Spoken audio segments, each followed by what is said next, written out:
दोस्तों नमस्कार। 6 तारीख को आधी रात के बाद का वक्त यानी 7 तारीख की सुबह 1:10 और आज यानी 10 तारीख को शाम के 5 बजे इस दौर में समूची दुनिया ने भारत की ताकत का एहसास कर लिया है। इस दौर में पाकिस्तान को भी अपनी जमीन दिखाई दे गई है और इस दौर में अमेरिका भी हाशिए पर ना पहुंच जाए, इसीलिए उसने अपने तौर पर अपनी बिसात बिछाकर अपनी ही चाल को आगे बढ़ाया है। जी, यह सीज फायर है।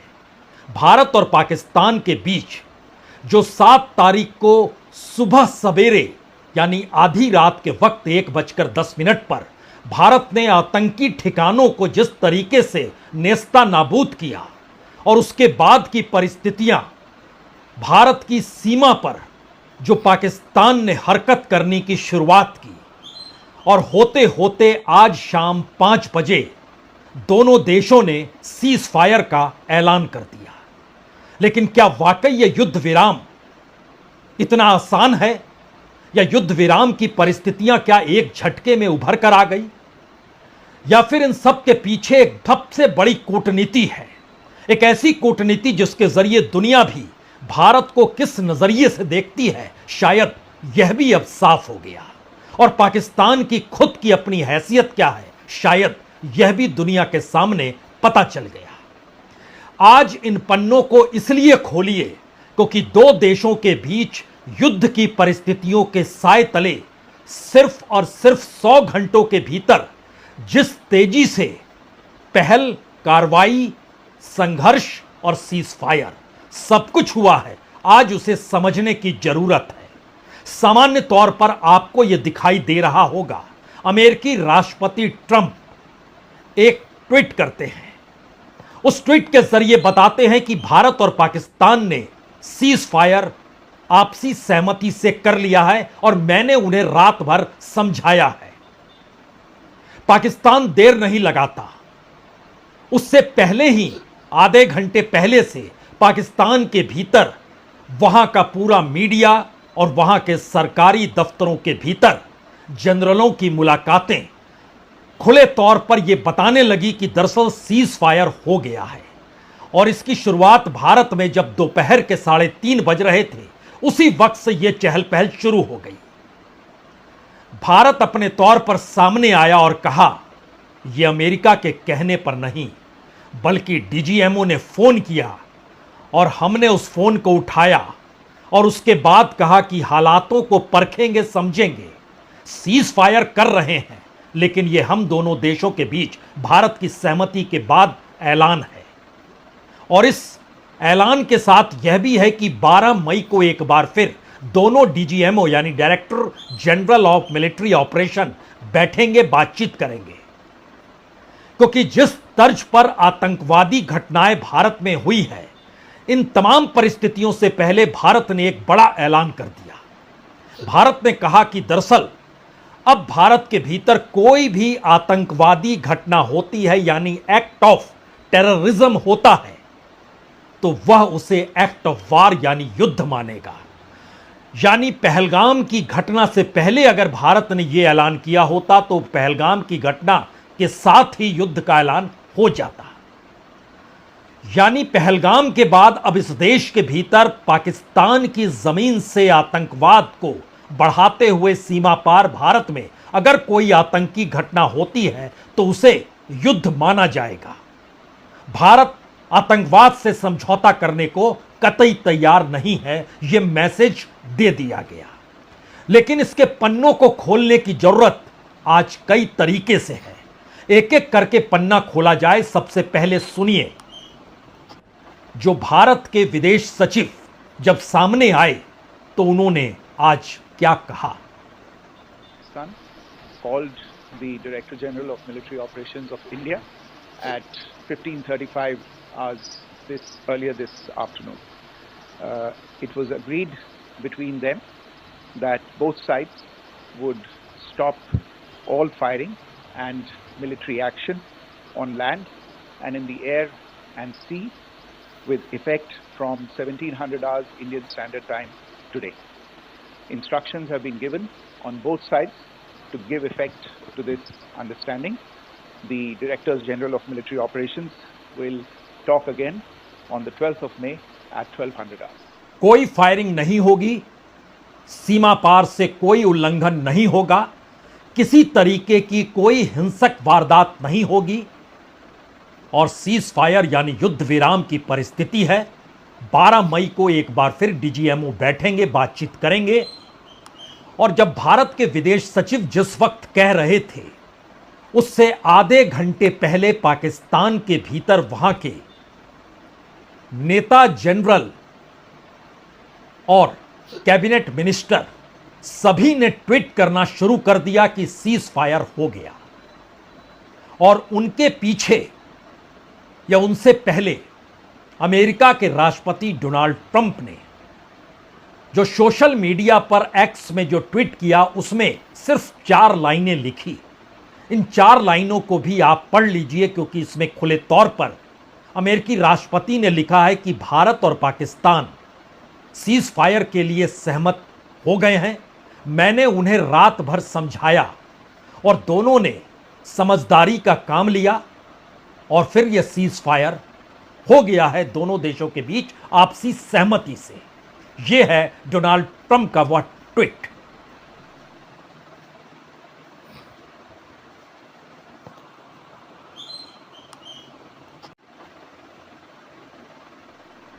तो क्या अमेरिकी राष्ट्रपति डोनाल्ड ट्रंप ने जल्दबाजी दिखाई या बहुत तेजी के साथ इसका ऐलान करने की उनकी इच्छा हुई कि मैं बता दूं, मैं ही वो शख्स हूं जिन्होंने 2 देशों के बीच युद्ध को रुकवा दिया। इससे पहले अमेरिकी उपराष्ट्रपति जेडी वेंस जो थे वो इनकार कर रहे थे, हम युद्ध के बीच में नहीं पड़ेंगे। अमेरिकी संसद के स्पीकर ने कहा था अमेरिका भारत के साथ खड़ा है। और इन सब के बीच जब अमेरिकी विदेश मंत्री ने पाकिस्तान के सेना अध्यक्ष या सेना प्रमुख हसीम मुनीर से बात की और भारत के विदेश मंत्री से बात की, तो उन्होंने संकेत दिए थे कि मैं यानी अमेरिका मध्यस्थता के लिए तैयार है।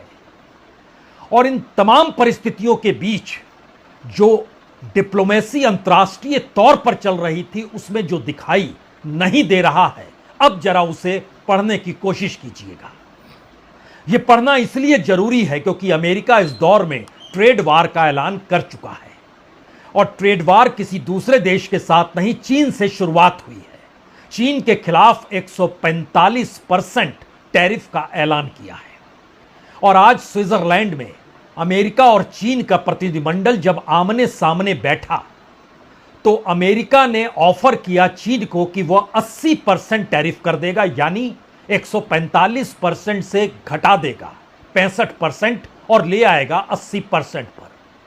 चीन ने इसे भी नहीं माना और चीन का प्रतिनिधिमंडल बिना कोई जवाब दिए, बिना बातचीत किए एक झटके में स्विट्जरलैंड में इस बातचीत से उठ जाता है और वो वहां से चला जाता है।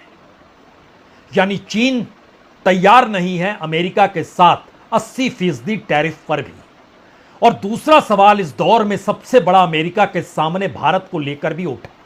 अगर भारत युद्ध में फंस गया, जिसका जिक्र से पहले के बुलेटिन में हमने आपसे किया है और बताया है कि भारत आर्थिक ताकत के तौर पर पूरे साउथ एशिया और साउथ ईस्ट एशिया में कितना महत्वपूर्ण देश बन चुका है, और अमेरिका जब टैरिफ वार की दिशा में बढ़ चुका है, तो अमेरिका के लिए चीन को चुनौती देने के लिए भारत के साथ खड़े होना ही होगा।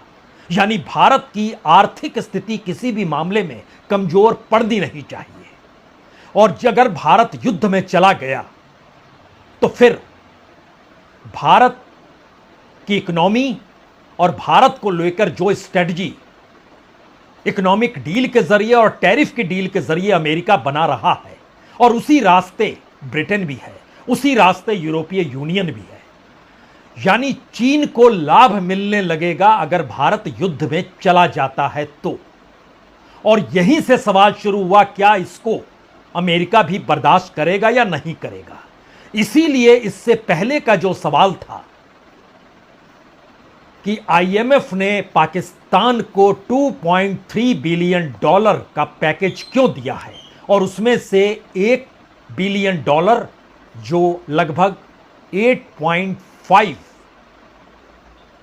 थाउजेंड करोड़ होता है, उसको एक साथ दिया जाएगा और 11,000 करोड़ यानी 1.3 बिलियन डॉलर धीरे धीरे करके 2 साल या कहें 28 महीनों में दिया जाएगा।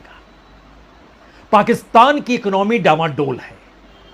पाकिस्तान के पीछे पैसा लगाने को कोई तैयार नहीं है। जो भी लगाएगा पाकिस्तान और कर्ज में डूबता चला जाएगा, क्योंकि इस वक्त वह 140 बिलियन डॉलर के कर्ज में डूब चुका है। तो हथियार उसे चाहिए युद्ध के लिए, और उसके पास ऐसी स्थिति है नहीं कि भारत ने अगर फुल फ्लेजेड युद्ध का ऐलान कर ही दिया, जो लगातार पाकिस्तान उकसा रहा है, तो ऐसे में कोई रास्ता पाकिस्तान के सामने बचेगा नहीं। और अमेरिका ने सीधे तौर पर पाकिस्तान को बताया कि आपको जाकर बातचीत भारत से करनी होगी, क्योंकि आतंकवादी घटना आपकी जमीन पर रहने वाले आतंकवादियों के जरिए हुई है, और इसके पुख्ता सबूत यूनाइटेड नेशन से लेकर कई बार अंतर्राष्ट्रीय मंचों पर भारत दे चुका है। और यहीं से बात शुरू हुई कि पाकिस्तान के पास दूसरा कोई विकल्प बचता नहीं। अभी तक यह माना जा रहा था कि चीन साथ में खड़ा है, लेकिन यूनाइटेड नेशन की सिक्योरिटी काउंसिल में भी जब तमाम देशों ने, जो 15 देश थे उसमें से 9 देशों ने खुले तौर पर कहा कि चर्चा कीजिए, कोई प्रस्ताव लेकर मत आइए, क्योंकि प्रस्ताव लाने का मतलब यह है कि 5 देश जिनके पास वीटो पावर है, अगर किसी ने एक ने भी वीटो कर दिया तो उसके बाद वो प्रस्ताव रुक जाएगा और उस पर कोई सहमति बनेगी नहीं। इसलिए चर्चा कीजिए। और चर्चा के वक्त यूनाइटेड नेशन के सिक्योरिटी काउंसिल में टेररिज्म को लेकर खुली बहस पाकिस्तान को कटघरे में खड़ा करते हुए ले गई।